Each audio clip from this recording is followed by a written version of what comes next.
राम।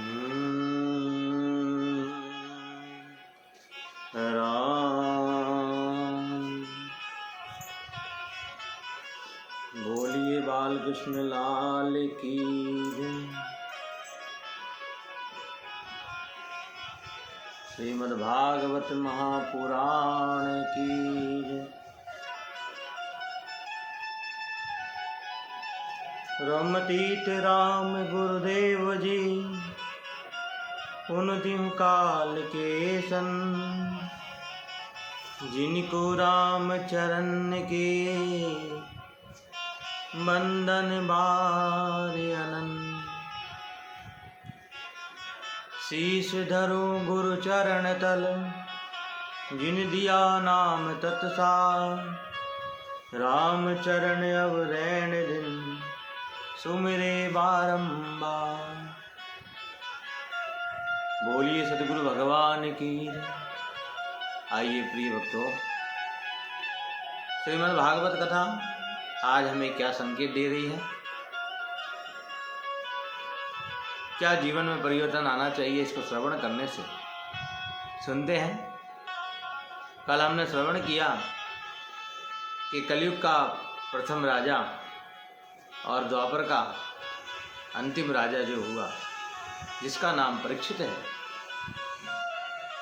उसके बाबा पांडव, जिन पर निरंतर संकट लगा रहता था और भगवान उनकी रक्षा किया करते थे। और उस कलयुग के अंतिम प्रथम राजा की भी रक्षा भगवान ने अभिमन्यु का बेटा, जिसका नाम परीक्षित है, उत्तरा के गर्भ में जाकर के भगवान ने उसकी रक्षा करी। कहते पांडवों की माता कुंती ने यह देख लिया और कहने लगी, प्रभु आपकी जय हो। हे श्री कृष्ण द्वारका वासी देव देव जगतपति, हे गोपाल, मैं आपको प्रणाम करती हूँ। आप साक्षात जगदीश्वर हैं, जगत के नियंता हैं, पराप तो परम अखिलेश्वर है, निर्गुण ब्रह्म की ही सर्वगुण रूप में अवतरित होकर के यहाँ आया है। मेरे प्रभु ने कहा, बुआ जी क्या कहती हो, आप मुझे भगवान बताती हो।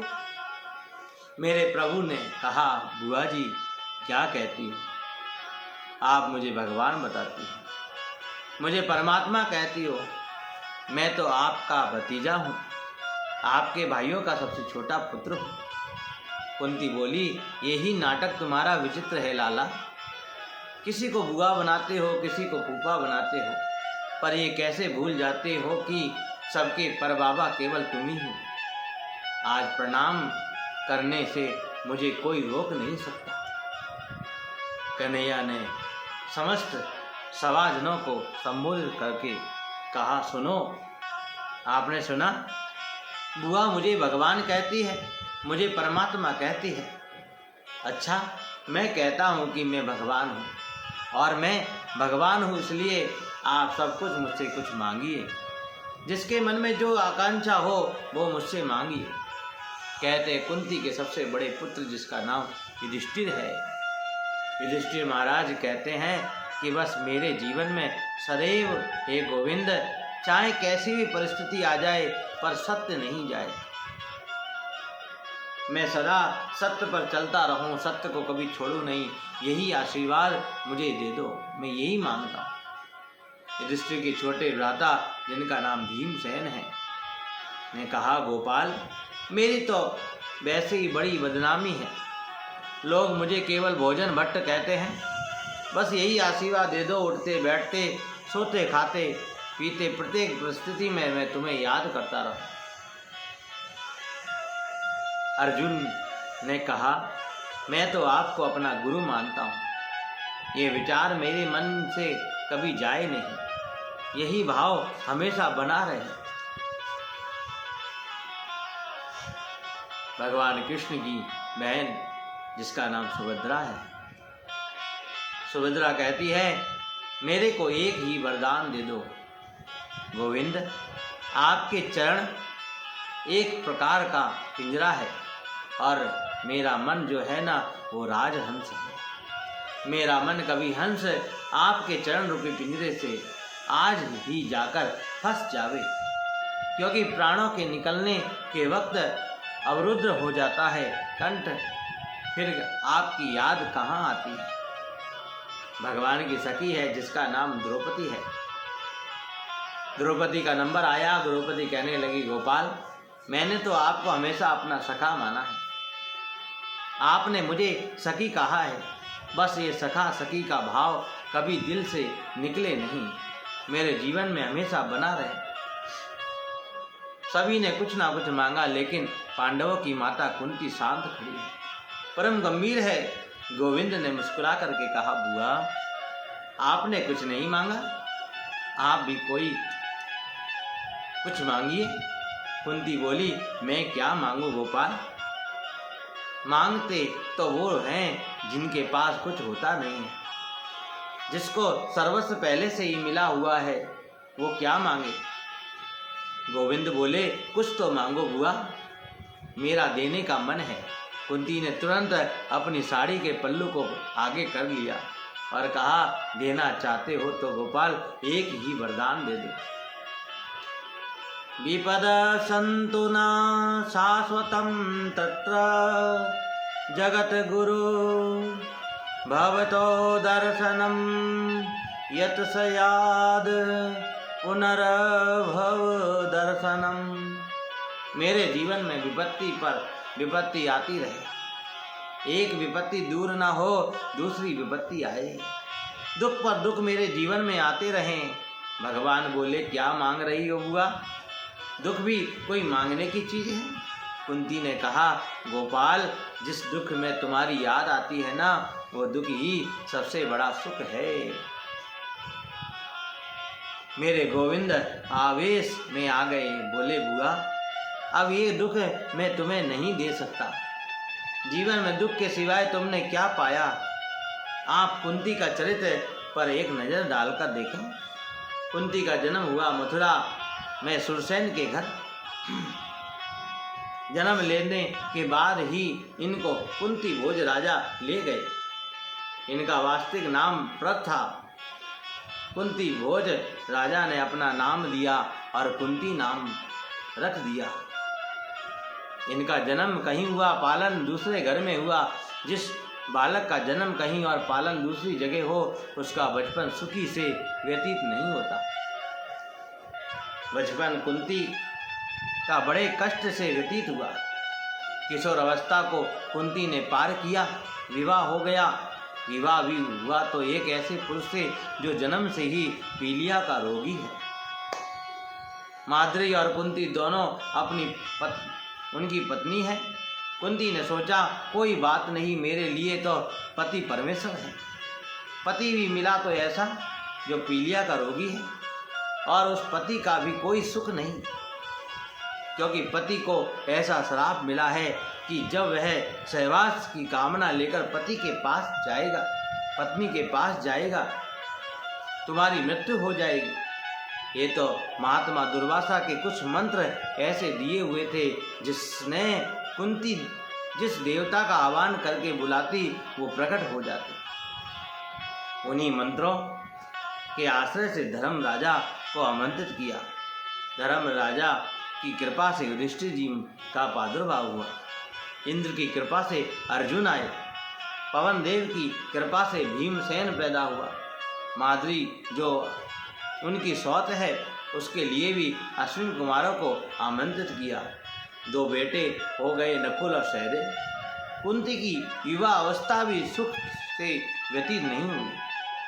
पति भी असमय मृत्यु हो गई, क्योंकि पांडु राजा एक बार मन को काबू में नहीं रख पाए, माद्री के पास गए और उनकी मृत्यु हो गई। अब माद्री ने कहा, बहन, मेरी वजह से पति मरे हैं, मैं इनके साथ सती हो जाऊंगी। विचार करिए, एक ऐसी विधवा नारी ऐसी विषम परिस्थिति में 5 पुत्रों को कैसे पालन कर सकती है। जिसके 5 पुत्रों को मारने के लिए गांधारी के 100 पुत्र 24 घंटे प्रयत्न करते रहते, योजना बनाते हैं कि कैसे मारे। कभी जहर देते हैं, कभी पेड़ से गिराकर, कभी लक्षागृह में जलाकर मारना चाहते हैं।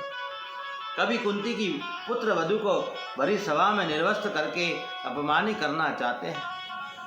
चौपड़ में हारना चाहते थे। 12 वर्ष का वनवास, 1 वर्ष का अज्ञातवास हुआ। बुआ, तुम्हारे जीवन का एक भी दिन सुख में बीता हो मुझे याद नहीं।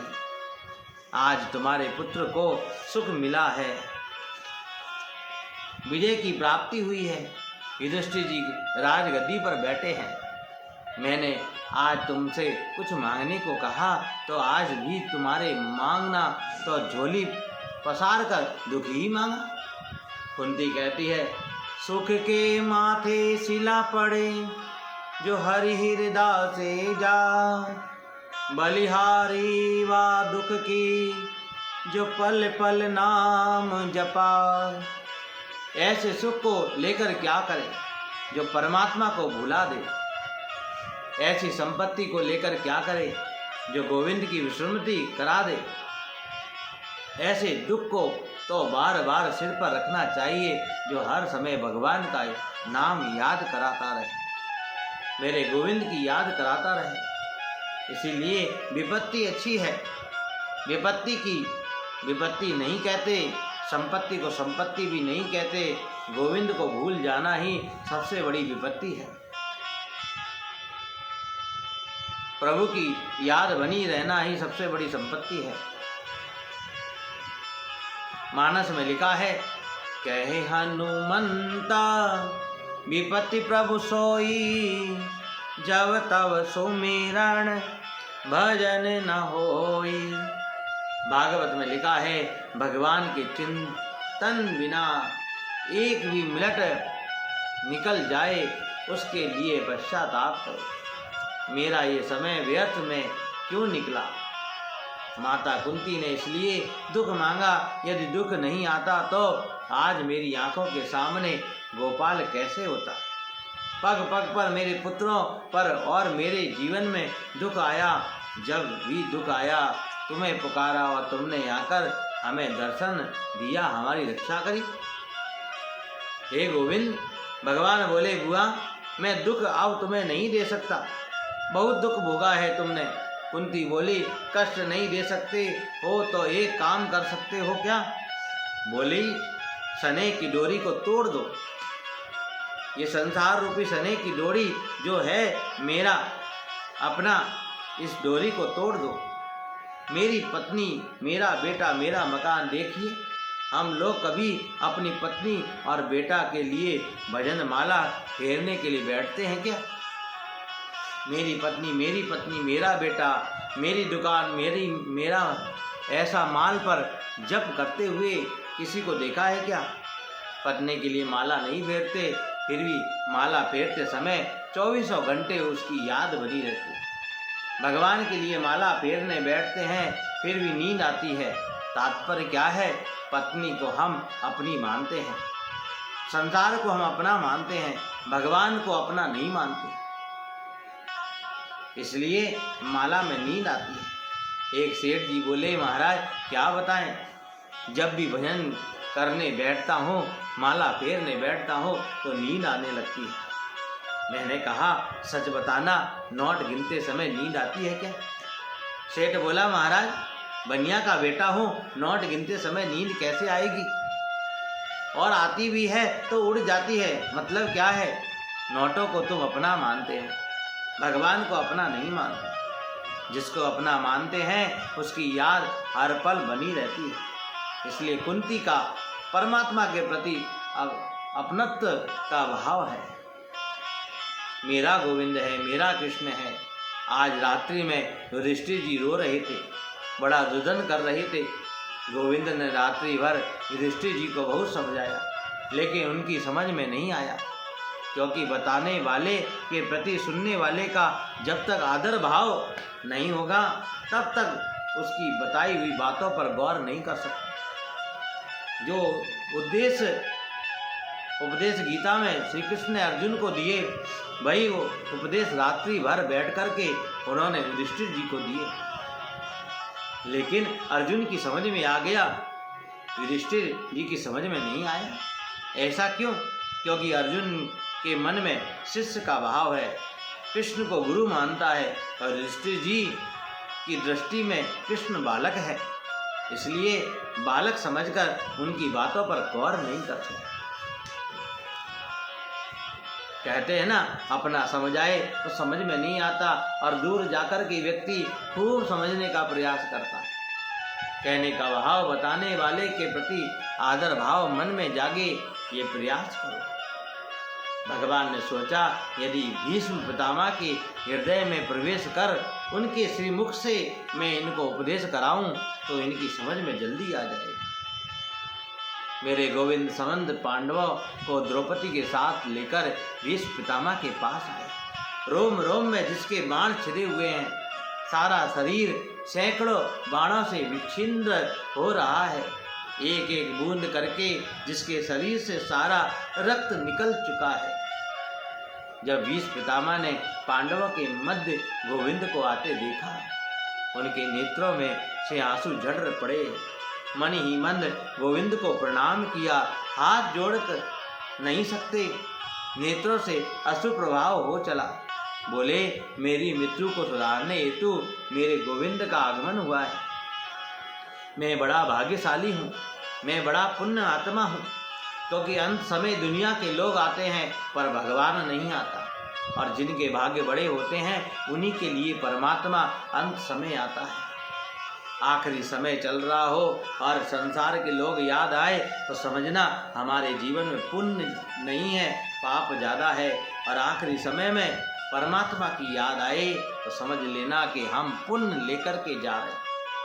आज के लिए प्रिय भक्तों इतना ही। भागवत का यही संकेत है कि अंत समय परमात्मा की याद आए तो समझना हम परमात्मा के पास जाएं, क्योंकि जिसकी याद रहती है, जिसका पता हमें रहता है, हम उसके पास पहुंच जाते हैं, पर जिसका पता भूल गए तो फिर हम भटक जाते हैं। इसीलिए पता परमात्मा का होना चाहिए, दुनिया का पता हो या ना हो। आज की इस भागवत कथा को, संदेश को यहीं विराम देते हैं। कल पुनः वापस मिलेंगे। सबके लिए मंगल कामना।